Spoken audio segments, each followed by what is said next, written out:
ditetapkan peraturan pemerintah ini, pejabat pembina kepegawaian dilarang mengangkat tenaga honorer, kecuali ditetapkan dengan peraturan pemerintah. Ya. Artinya bahwa untuk mengangkat tenaga honorer itu harus ada payung hukumnya. Lalu kemudian sejak 2006 sampai dengan saat ini angka honorer bertambah. Dia mengikut helaan napas. Setiap detik, setiap waktu itu honorer bertambah seiring dengan kepentingan. Dari data yang ada, kira-kira sudah berapa banyak jumlah honorer di Indonesia hingga saat Kalau ini? persoalan data itu mungkin hanya pemerintah yang tahu, karena yang mereka yang mampu mengakumulasi seluruh honorer se-Indonesia. Tetapi saya hanya berbicara tentang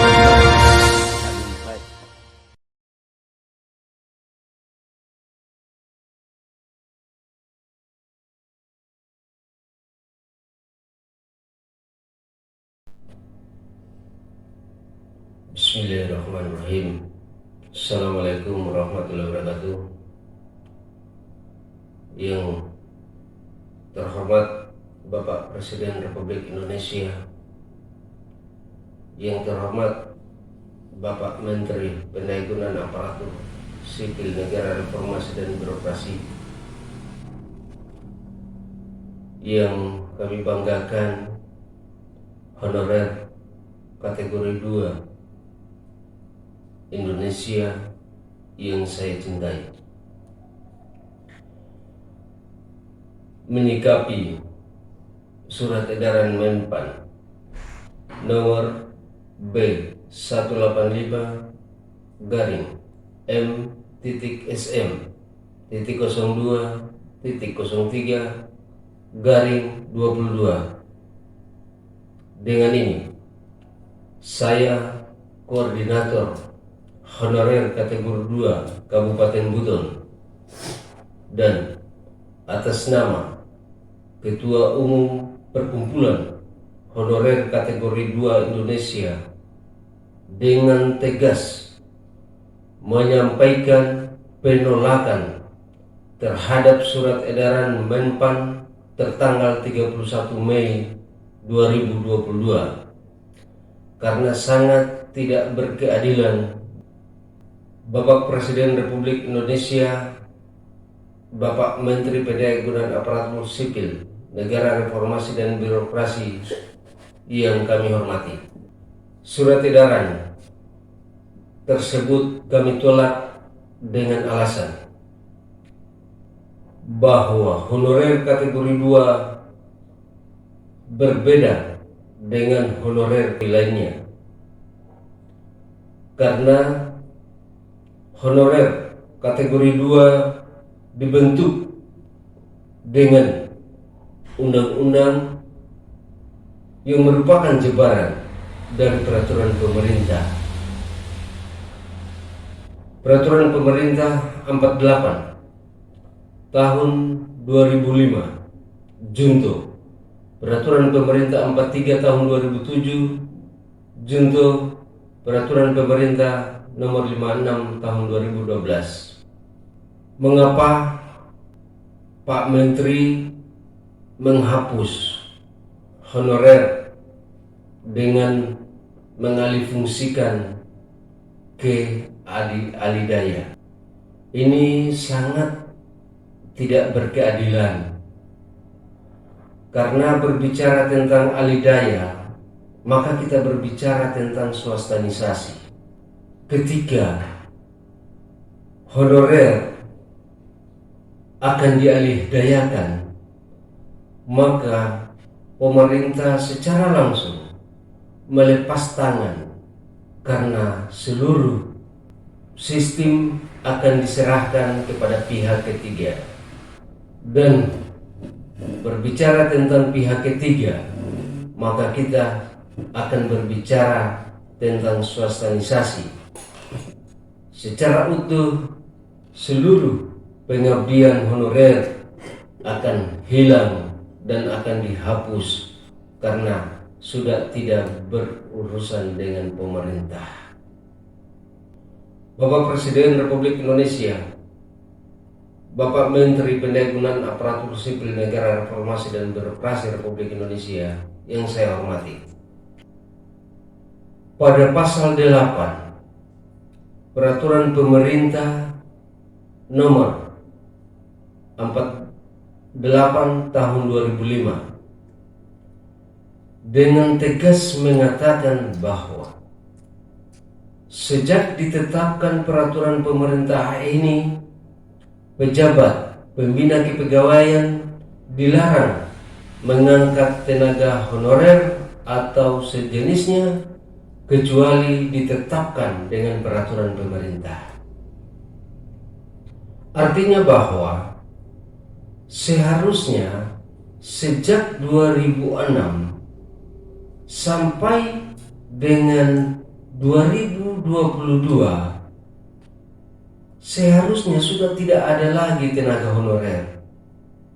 Kemudian Menteri Dalam Negeri melalui surat edaran nomor 814.1 garing SJ garing 169 tahun 2013 tentang penegasan pelarangan perekrutan tenaga honorer yang ditujukan kepada pejabat pembina kepegawaian. Dua regulasi yang mengatur tentang pelarangan perekrutan tenaga honorer atas dasar pasal 8 dalam peraturan pemerintah 48 dengan tegas sudah melarang.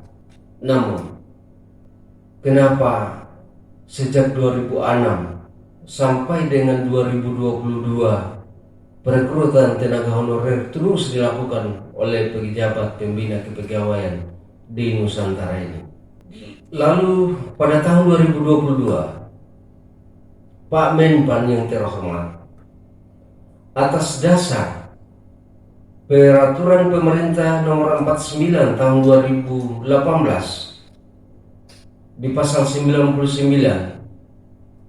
beliau menyatakan bahwa PP 49 2018 akan berakhir di tahun 2022 sejak ditetapkan, tepatnya pada bulan November.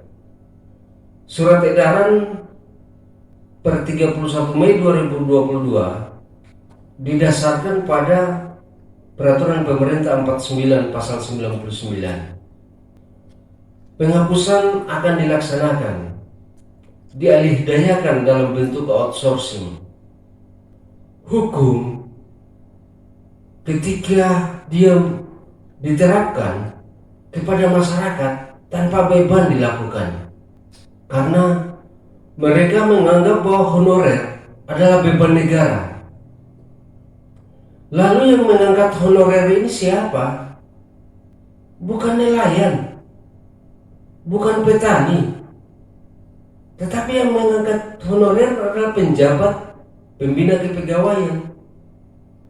Lalu yang bertanggung jawab terhadap pengangkatan honorer 2006 sampai dengan saat ini siapa, Pak Menpan yang terhormat? Ya seharusnya yang diberikan sanksi bukan honorer. Yang diberikan sanksi adalah seluruh pejabat pembina kepegawaian sejak 2006 sampai dengan sekarang. Itu yang diberikan sanksi. Jangan kami honorer. Kami diangkat bukan ditunjuk, Pak Menpan yang terhormat. Kami dituangkan dalam bentuk surat keputusan. Dan jangan kami dikatakan sebagai beban negara.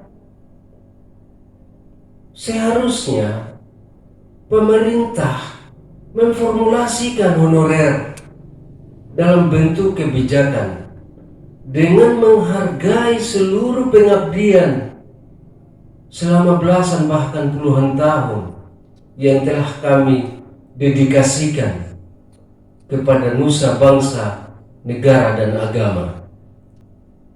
Ini yang kemudian pemerintah harus memformulasikan, tidak dihapus.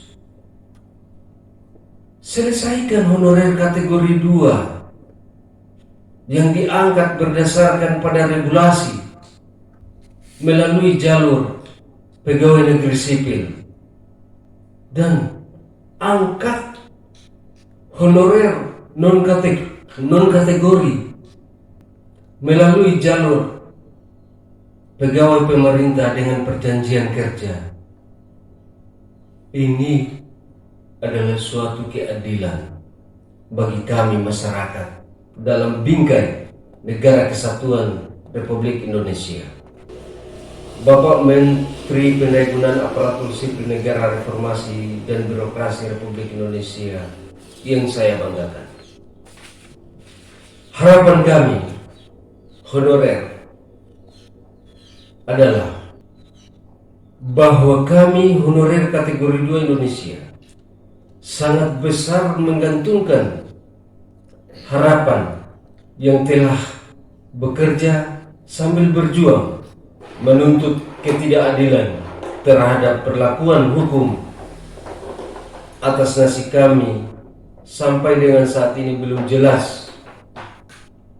Mohon kepada Bapak Presiden Republik Indonesia, Bapak Ibu anggota Dewan Perwakilan Rakyat Indonesia, dan Bapak Menteri Pendayagunaan Aparatur Sipil Negara Reformasi dan Birokrasi, Menteri Dalam Negeri, Menteri Keuangan, Menteri Hukum dan Hak Asasi Manusia, Badan Kepegawaian Negara Republik Indonesia, agar memberikan kami ruang untuk menyandang sebagai pegawai negeri sipil di usia kami yang akan memasuki usia pensiun. Kami honorer kategori 2 yang terdata dalam database Badan Kepegawaian Negara Republik Indonesia seharusnya mendapatkan perlakuan khusus untuk diangkat menjadi pegawai negeri sipil, dan P3K untuk mereka tenaga honorer yang tidak masuk dalam database Badan Kepegawaian Negara Republik Indonesia, karena tidak ada satupun regulasi yang mengatur tentang pengangkatannya. Di akhir, harapan kami adalah dengan segenap jiwa dan raga telah kami dedikasikan waktu, pikiran, dan tenaga, karena dalam sepertiga usia kami digunakan untuk pengabdian. Untuk itu, kami atas nama honorer kategori 2 Indonesia menyampaikan satu keinginan kepada Bapak Menteri Pendayagunaan Aparatur Sipil Negara, bahwa pengabdian terhadap Negara Kesatuan Republik Indonesia ini telah kami lakukan. Olehnya itu, kami sangat berharap untuk diangkat menjadi pegawai negeri sipil. Semoga Allah Subhanahu wa Ta'ala melimpahkan rahmat dan hidayahnya kepada para pejabat di Negara Kesatuan Republik Indonesia ini, sehingga mampu menyelamatkan umatnya, khususnya kami honorer kategori 2 Indonesia